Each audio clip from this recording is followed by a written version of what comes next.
Hello, it's Rick Caesar here, and today we're looking at a practical approach to entropion. Now, entropion is one of the most common conditions you're going to come across as an oculoplastic surgeon, and the pathological classification you need to know for exams is that it could be congenital or acquired. Acquired obviously much more likely. And acquired is split into involutional, again the majority, and or cicatricial, which it can itself be from inflammation, infection or trauma. So often when you look at the patient and there's this area where the eyelashes just disappear, the entropion actually isn't the most dramatic of signs, but when you look from the side, you can see absolutely what's going on. Here's your beautiful corneal epithelium, and unfortunately here are the lashes chafing away. This is like a Brillo pad up against the eye. So what's the anatomy that you need to understand what's going on? Well, to kick off with, and probably most importantly, the lower lid retractors have effectively relaxed back, they've let go. Then you have an overall lid laxity, and then on top of that you have an overriding of the orbicularis, where the preseptal orbicularis climbs up and over the pretarsal orbicularis. So if you don't want to have an entropion, you need your retractors nice and tight, you need a nice tight eyelid, and you want your orbicularis to be behaving itself. Now, what are the symptoms? It's interesting, a lot of patients are actually very comfortable with an entropion for quite a long time, but with those eyelashes turned inwards, chafing against the eye, it can be sore, it can be itchy. Very commonly, a patient's going to come to you because their eye's watering. Irritation, they'll let you know about, but also they may present with intermittent blurred vision. And of course, the one you really want to worry about is if they come in with severe pain and blurred vision, which could of course mean that the cornea is being involved. A very sensible practical classification is therefore urgent. If the cornea is suffering, it needs to be done now. Otherwise, involutional entropion should be really quite straightforward to treat, and therefore can be considered at the easy end of the spectrum, going fully through to cicatricial, which is really at the difficult end of the spectrum. And then of course you have an entropion repair which has failed, giving you a secondary entropion, and you need a better retractification. So if your entropion is urgent and needs rapid intervention because you do not want your cornea to ulcerate or perforate, that would be a disaster, do not delay. This is the patient you need to treat straight away. If for whatever reason you can't treat them straight away, you've got two choices.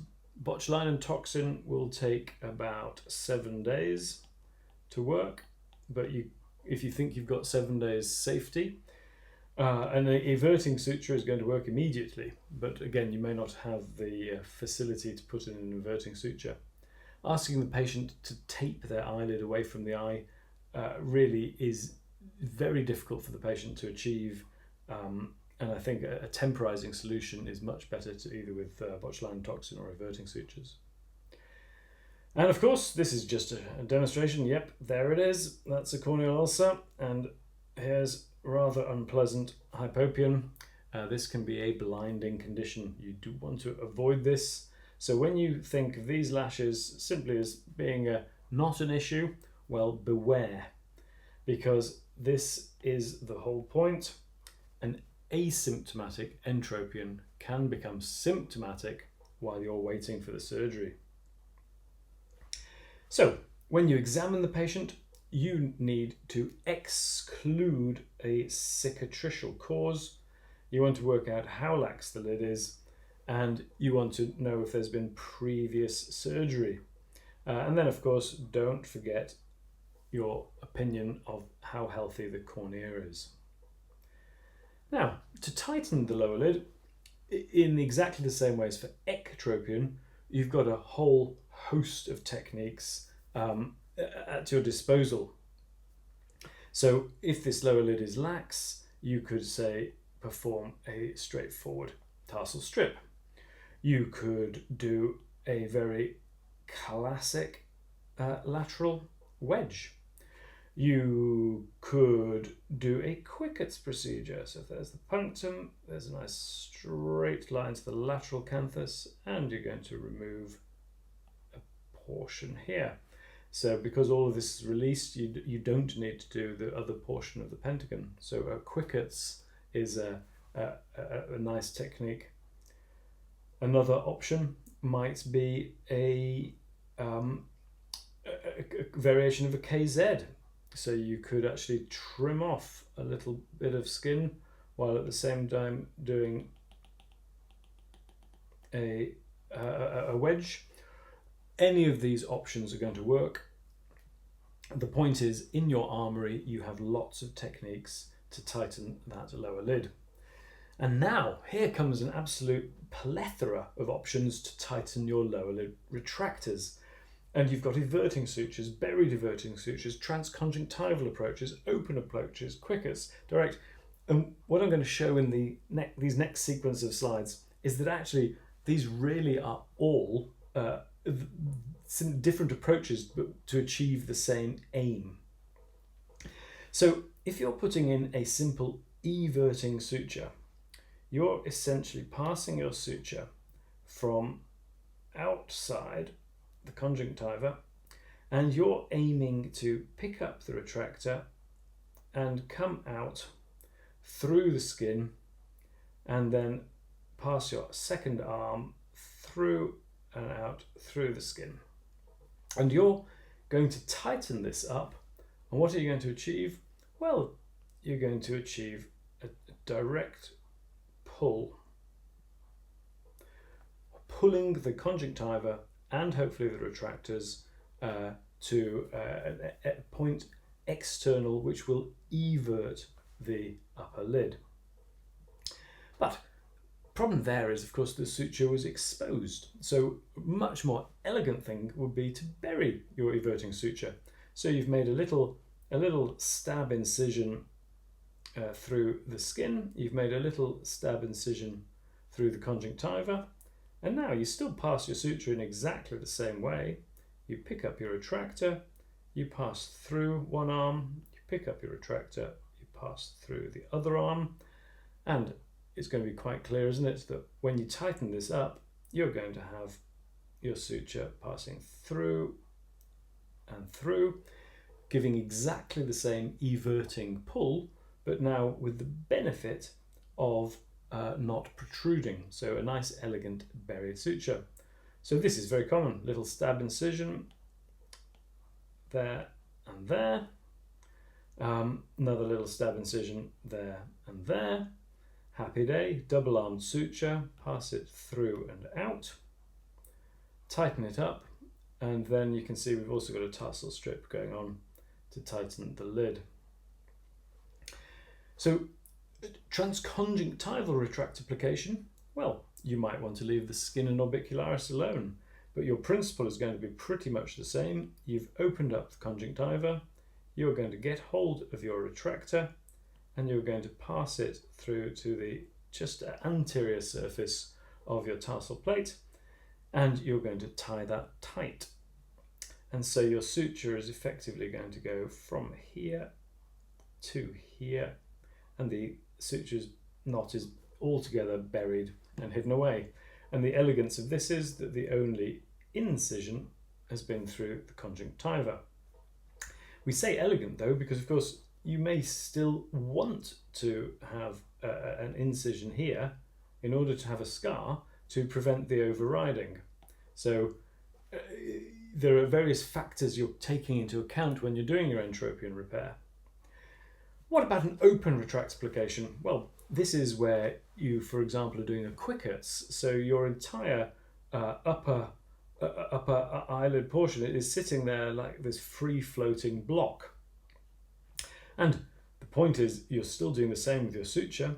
You're passing your suture, I'm going to switch to blue, you're passing your suture in, you're picking up your lower lid retractor, and you're passing back out again. And again, when it's all locked up, it's the same principle. You've picked up the retractor and you've tightened it through, hopefully leaving it just buried. Whether you pick up the inferior portion of the tarsus is up to you. And what about a direct retract application? Well, this is a very powerful technique because you're typically going to use a more permanent suture, and this is upside down ptosis surgery.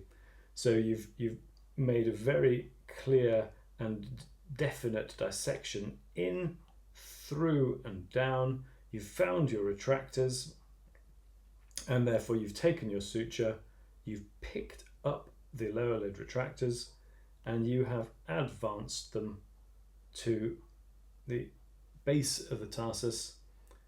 And when that's all nice and tight, there you go, your suture is absolutely where it should be, all buried, tightening up the retractors in an effective way. Now, cicatricial entropion, we've got a different problem. And as you can see, the problem is very straightforward.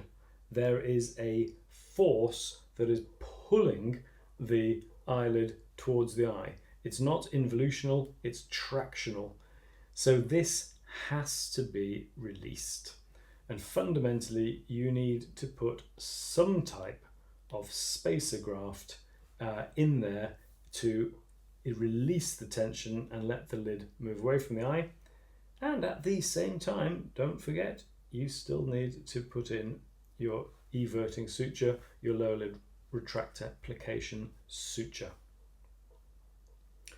Now, another thing to think about is the modified HOTS procedure. And this is both for congenital entropion, but also in the situation where, as well as the overriding, you actually have an excess of skin on the lower lid, which is helping with the overriding and helping cause the entropion. This is a subtle skin excision. You are not removing much at all, and you can reinforce it by attaching to the lower border of the tarsal plate. So the idea is you would take off a small shim of skin, really not very much, maybe a little bit more than that, but really not very much. And then, as well as that shim of skin, you've got the option of taking a suture, taking a little bite, imagine that's lower edge of the tarsal plate, and coming back out. And you would pass a few of these sutures. And this gives, therefore, a tightening effect, which will just help pull the skin, and that transmits the force all the way up to the lashes, and it just helps pull the entropic lid away from the eye. So, in summary, entropion, you're going to do a heck of a lot of it. You're going to be very good at it by the time you're finished, and still sometimes, with the best will in the world, you're going to do your nicest operation, and it's going to fail, unfortunately, and the patient's going to come back and need a redo. The bottom line is, with your armory, you will have additional techniques to offer. So, involutional entropion, well, you've got an immediate option of some botulinum toxin and some simple everting sutures, which you could do in clinic, give the patient very quick relief or relief about 7 days later. Otherwise, to do it properly, you're going to tighten the lower lid, and this is the thing, it's plus, you're going to do a retract application. And what I hope I pointed out is that really that can be of any technique, because all the retract application techniques should be achieving the same end point. Now, for secondary entropion, you need a more powerful, preferably with some type of permanent suture, a direct retract application. So basically an upside down, a lower lid ptosis repair, known as a Jones procedure. That's what you want to be doing for your secondary entropion. For cicatricial entropion, well, it's all about releasing the traction, releasing the scar if it's a scar, and adding a graft. And the graft can be tarso-conjunctival, it could be buccal, it could be nasoseptal. It doesn't matter too much. It's a case of what's available, what you're familiar with, and then making sure you put enough spacer graft in to get that eyelid away from the eye. And then a useful addition, and your option for congenital entropion, is to do the modified HOTS procedure, great name, HOTS, which is the trim plus tarsal fixation, and it's a thin trim. You don't want to be inducing an ectropion. So remember, it's always safe to go back and do a little bit more surgery. You don't ever want to do too much surgery around the eyelids. There you go. Thank you very much. That's a practical approach to entropion.